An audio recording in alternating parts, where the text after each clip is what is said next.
नमस्कार मंडळी. गरमीच्या ह्या दिवसामध्ये आपल्याला तासनतास गॅससमोर उभं राहून भाजी चपाती किंवा भाकरी कालवण बनवायचा खूप कंटाळा येतो. त्यामुळे अगदी थोड्याशा कोथिंबीरपासून एकदम झटपट होणारी आजची रेसिपी आपण बनवणार आहोत.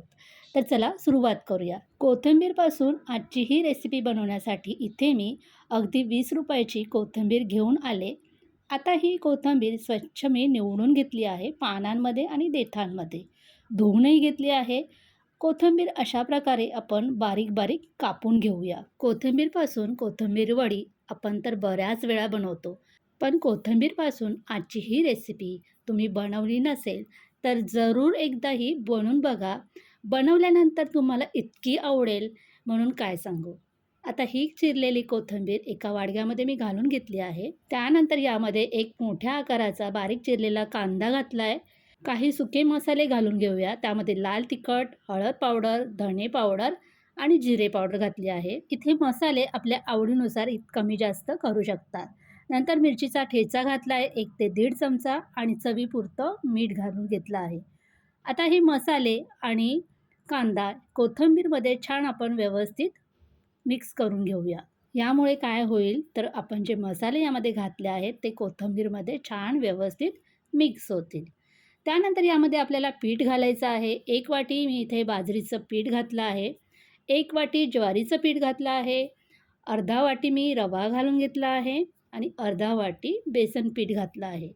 जर तुमच्याकडे ज्वारीचं पीठ नसेल किंवा बाजरीचं पीठ नसेल तर त्यापैकी एखादं पीठ कोणतंही असेल तर ते तुम्ही घालू शकता. 1 चमचा ओवा हातावरती चोळून यामध्ये घालून घेतला आहे.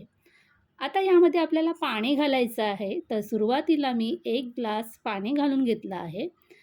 1 ग्लास पाणी घालून व्यवस्थित आता मिक्स करून घेते आहे. एकदम आपल्याला पाणी घालायचं नाही आहे. जसं लागेल तसं पाणी यामध्ये ॲड करायचं आहे. परत मी 1 ग्लास पाणी यामध्ये ॲड केलं आहे. आता हे व्यवस्थित आपण मिक्स करून घेऊया. इतक्या पिठासाठी इथे मला 2 ग्लास पाणी लागलं आहे. आता तुम्ही जे पीठ वापरणार आहात त्यानुसार तुम्हाला इथे कमी जास्त पाणी लागू शकतं. पण ह्या प्रकारे आपल्याला पीठ तयार करायचं आहे. या पिठापासून आपण आज थालीपीठ बनवणार आहोत. तर आपल्याला हे तव्यावर घालून पसरून घ्यायचं आहे. इतकं आपल्याला पीठ पातळ करून घ्यायचं आहे. चला तर लगेचच आपण थालीपीठ बनवायला घेऊया. गॅसवरती एक नॉनस्टिक तवा मी तापायला ठेवला आहे. त्यावरती तेल घालून घेतलं आहे आणि थोडेसे सफेद तीळ घालून घेतले आहेत आणि तयार केलेलं पीठ 2 पळी घालून छान असं गोलाकार पसरून घेतलं आहे. इथे आपण थालीपीठ बनवतो आहोत तर ते थालीपीठ आपल्याला थापायचीही गरज नाही आहे आणि गॅससमोर तासनतास उभं राहायचीही गरज नाही आहे.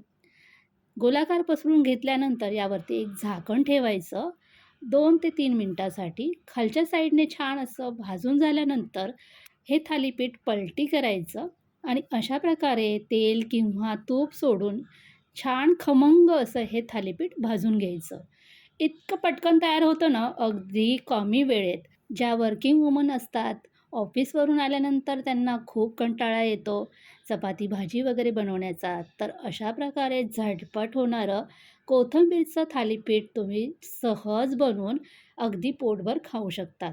आणि हे थालीपीठ गरम गरम तर इतकंच भारी लागतं ना की तुम्हाला त्यासाठी अगदी चटणी वगैरे करायची काहीच गरज नाही. अगदी तुमच्याकडे दही असेल, शेजवान चटणी असेल किंवा केचप असेल तरी तुम्ही त्यासोबत अगदी मस्तपैकी एन्जॉय करू शकता. तर तुम्हाला हे थालीपीठ कसं वाटलं, आवडलं असेल तर नक्कीच एक कॉमेंट करा. रेसिपी आवडली असेल तर लाईक करा आणि अशाच नवीन नवीन रेसिपी पाहण्यासाठी माझ्या फूड लॅब विथ प्रमिला ह्या यूट्यूब चॅनलला नक्कीच सबस्क्राईब करा. आपण पुन्हा भेटणार आहोत अशाच एक नवीन रेसिपीमध्ये. तोपर्यंत धन्यवाद.